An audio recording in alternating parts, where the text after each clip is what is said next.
నేను ముఖ్యమంత్రి అయిన తర్వాత సమైక్య ఆంధ్రప్రదేశ్లోని జస్టిస్ పున్నయ్య కమిషన్ వేసి ఈ యొక్క ఎస్సీ ఎస్టీలని అంటరాని వారిగా చూడకూడదని, అది నేరమని ఒక చట్టం తీసుకొచ్చామని చెప్పి కూడా నేను మీకు తెలియజేస్తున్నాను. ఇంకో పక్క జ్యోతిరావు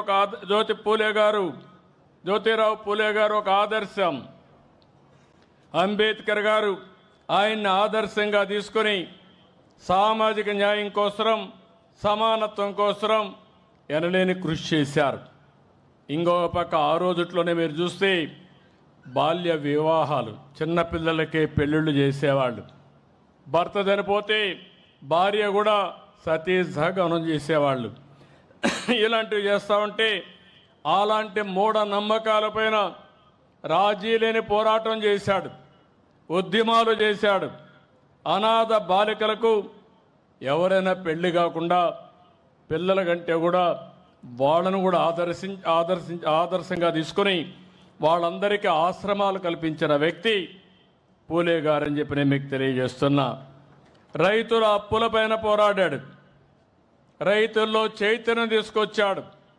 తక్కువ ఖర్చు పెట్టాలి, ఎక్కువ ఆదాయం సంపాదించాలని రైతుల్లో కూడా రైతుల కోసం పోరాడిన వ్యక్తి పూలే గారు. సమానత్వం, మానవతా విలువలు, విద్యా హక్కులు ఇలాంటి విషయాలలో ముందుకు పోయారు. మీరు ఒక్క విషయం గుర్తుపెట్టుకోవాలి, ఒకసారి చరిత్ర నెమరేసుకోవాలి. చరిత్రలో ఏం చేశారు ఎవరని ఆలోచిస్తే మీలో ఒక చైతన్యం వస్తుంది. భవిష్యత్తుకు మన ప్రణాళికలు తయారు చేసుకునే పరిస్థితి రావాలి. మీరు ఒకసారి చూసినప్పుడు తెలుగుదేశం పార్టీ వచ్చే వరకు వెనుకబడిన వర్గాలకు న్యాయం జరగలేదు. ఈ రాష్ట్రంలో నేను గర్వంగా చెప్పగలుగుతున్నా, వెనుకబడిన వర్గాలకు న్యాయం చేసిన ఏకైక పార్టీ, చేస్తున్న ఏకైక పార్టీ తెలుగుదేశం పార్టీ.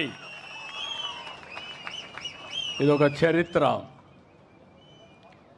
అందరికీ అన్ని విధాల సహకరించే రోజుల్లో వెనుకబడిన వర్గాలు పూర్తిగా నష్టపోయారని, వీళ్లకు గుర్తింపు లేదని గుర్తించిన వ్యక్తి నందమూరి తారక రామారావు గారని చెప్పి నేను మీకు తెలియజేస్తున్నా.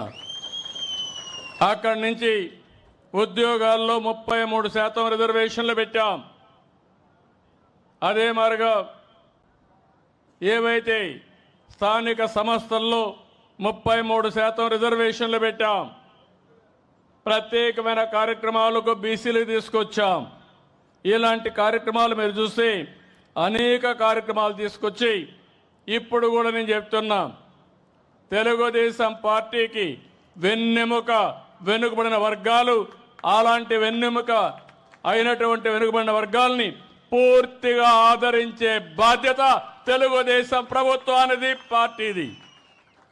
ఈరోజు ఎన్డీఏలో ఉన్న మిత్రపక్షాలు ముగ్గురం కూడా, నేను కానీ మా మిత్రుడు జనసేన అధినేత పవన్ కళ్యాణ్ కానీ, బీజేపీ దేశ ప్రధాని నరేంద్ర మోడీ గారు కానీ, మేమందరం కూడా వెనుకబడిన వర్గాల కోసం పనిచేస్తున్నాం. న్యాయం చేసే పార్టీ ఎన్డీఏ అని చెప్పి కూడా నేను మీకు తెలియజేస్తున్నా. 1988లో నాయి బ్రాహ్మణ్ ఫెడరేషన్ పెట్టాం. 2016లో ఎంబీసీ ఫెడరేషన్ పెట్టాం. ఈరోజు దగ్గర 140 వర్గాలు ఉన్నారు, 140 కులాలు ఉన్నాయి. వీళ్ళందరి కోసం 55 కార్పొరేషన్లు పెట్టిన పార్టీ తెలుగుదేశం పార్టీ అని చెప్పి కూడా నేను మీకు తెలియజేస్తున్నాను. ఇలాంటి కార్యక్రమాలు చేసి మీరు ఎక్కడన్నా సమావేశాలు కావాలంటే దానికి కూడా మీ అందరి కోసం జిల్లాల వారీగా బీసీ భవన్లకు శ్రీకారం చుట్టాం.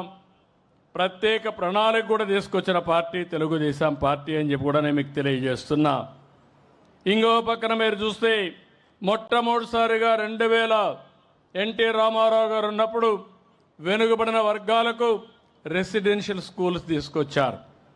ఇంకో పక్కన 2019లో నేను ముఖ్యమంత్రి అయిన తర్వాత 65 రెసిడెన్షియల్ పాఠశాలలు ఏర్పాటు చేశాం. నా ఆలోచన ఒకటే, అన్ని వర్గాలతో సమానంగా, అవసరమైతే అన్ని వర్గాల కంటే మిన్నగా ముందుండే విధంగా వెనుకబడిన వర్గాలను తయారు చేయడమే ఈ ప్రభుత్వ ఆలోచన ధ్యేయం అని చెప్పి కూడా నేను మీకు తెలియజేస్తున్నా.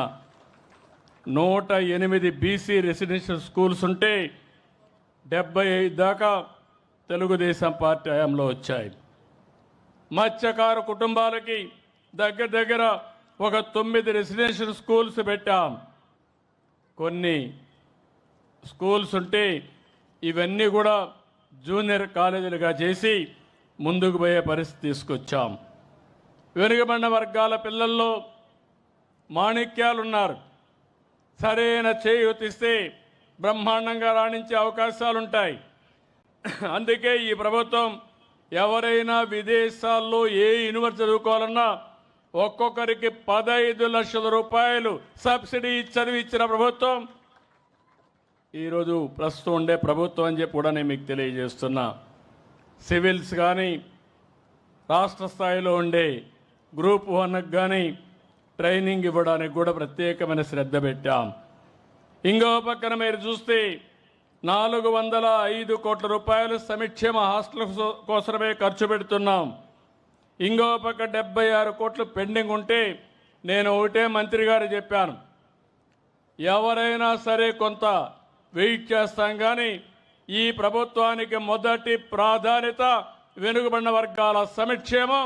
దీంట్లో ఏమాత్రం కూడా నిర్లక్ష్యం లేకుండా పనిచేస్తామని హామీ ఇచ్చాను. ఇంకో పక్క మీరు చూస్తే ఆంధ్రప్రదేశ్ మొత్తం తెలుగు రాష్ట్రాల్లో బీసీ స్టడీ సర్కిల్స్ పెట్టాం. సివిల్ సర్వీస్ కోసం కోచింగ్ సెంటర్లు పెట్టాం. ఇలాంటివి మీరు చూసినప్పుడు అమరావతిలో కూడా పర్మనెంట్గా సివిల్ సర్వీస్ కోచింగ్ సెంటర్ ఏర్పాటు చేస్తున్నాం. దానికి కూడా 500 మందికి ఒక్కొక్క బ్యాచ్లో ట్రైనింగ్ ఇచ్చే ఏర్పాట్లు చేస్తున్నాం.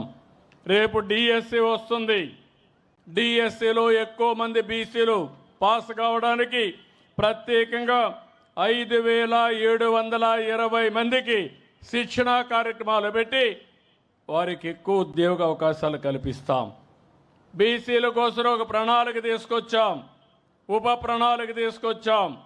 ఎస్సీలకు సబ్ ప్లాన్ ఉంది, ఎస్టీలకు సబ్ ప్లాన్ ఉంది. అదే మరిగా బీసీలకు కూడా ఒక సబ్ ప్లాన్ తీసుకొచ్చి దగ్గర ఈ సంవత్సరం 48,000 కోట్ల రూపాయలు బీసీల సంక్షేమానికి ఖర్చు పెడతామని చెప్పి కూడా నేను మీకు తెలియజేస్తున్నా. ఇంకో పక్క ఆదరణ 1 తీసుకొచ్చాం. ఇప్పుడు ఆదరణ 1, 2 కూడా పూర్తి చేశాం.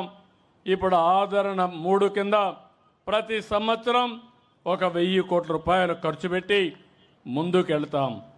నేను ఒకటే ఆలోచించాను, అన్ని వర్గాలు పైకి రావాలి, అందరినీ ఆర్థికంగా పైకి తీసుకురావాలి. షెడ్యూల్ కులాలు ఉన్నాయి, వాళ్లకు ఇబ్బందులు ఉన్నాయి, వాళ్లకు న్యాయం చేస్తాం. అదే మరి షెడ్యూలు తెగలున్నారు, వీళ్ళు అడవుల్లో ఉంటారు, ఇంకా అనాగరికంగా చాలా బాధపడుతున్నారు, వాళ్ళ కోసం పనిచేస్తాం. మైనారిటీ సోదరమణులు ఉన్నారు, మైనారిటీలు కూడా ఆర్థికంగా వెనుకబడ్డారు. ముస్లిమ్స్లో చాలామంది పేదవాళ్ళు ఉన్నారు, వాళ్ళను కూడా గుర్తించి వారి అభివృద్ధి కోసం కూడా పనిచేస్తున్నాం. అదే సమయంలో వెనుకబడిన వర్గాలను చూస్తే ఈరోజు మీరు కుల వృత్తులు పోయినాయి, చేతి వృత్తులు దెబ్బతింటున్నాయి. అందుకే నేను ఆలోచిస్తున్నా, మీ ఆదాయాన్ని పెంచడానికి ప్రత్యేకమైన కార్యక్రమాలకి శ్రీకారం చుట్టాం. స్వర్ణకారుల కోసం ప్రత్యేకమైన కార్పొరేషన్ ఏర్పాటు చేశాను.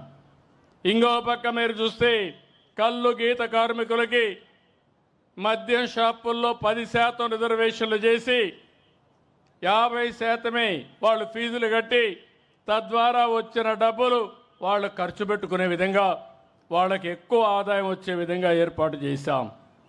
అదే మరి చేనేత కార్మికులకు మీరు చూస్తే ఏదైతే హ్యాండ్లూమ్ ఉంటే 200 యూనిట్లు కరెంటు ఉచితంగా ఇస్తున్నాం. పవర్ లూమ్స్ ఉంటే 500 యూనిట్ల కరెంటు ఉచితంగా ఇస్తున్నాం. ఇంకో పక్కన ఎవరైతే చేనేత బట్టలు నేస్తే జిఎస్టీ కూడా రాయితీ చేశాం. ఇవన్నిటికి కూడా 896 కోట్ల రూపాయలు సబ్సిడీకి కేటాయించాం. ఈరోజు వెనుకబడిన వర్గాలు ఎవరన్నా ఇల్లు కట్టుకుంటే అదనంగా 50,000 రూపాయలు వాళ్ళకి సబ్సిడీ ఇస్తున్నామని చెప్పి కూడా నేను మీకు తెలియజేస్తున్నా. ఎవరైనా మీరు ఎస్సీలు ఉన్నారు, ఒక్క పైసా ఖర్చు లేకుండా సూర్య ఘర్ మీద వాళ్లకు ఉచితంగా సోలార్ ప్యానెల్స్ పెట్టే ఏర్పాటు చేస్తున్నాం. అంటే మీరు ఒక్క పైసా పెట్టక్కర్లేదు. 200 యూనిట్లు ఉచితంగా కరెంటు ప్రస్తుతం ఇస్తున్నాం. భవిష్యత్తులో 200 కరెంట్లు ఉత్పత్తి చేసుకోవడానికి, మీ ఇంటిపైనే కరెంటు తయారు చేసుకోవడానికి 2 కిలోవాట్ ఉత్పత్తి చేసే సామర్థ్యంతో సోలార్ ప్యానెల్స్ పెడతాం. ఇది మీరు వాడుకొని మిగిలితే గ్రిడ్కి ఇస్తే ₹2.09 మీకు డబ్బులు కూడా ఇప్పిస్తాం. ఒకవేళ పగటిపూట కరెంటు ఉత్పత్తి చేసి రాత్రిలో మళ్ళీ కరెంటు కావాలంటే గ్రిడ్కి ఇచ్చి మళ్ళా రాత్రి తీసుకునే అవకాశం ఉంటుంది. బీసీలకైతే 2 కిలోవాట్లు అయితే 60,000,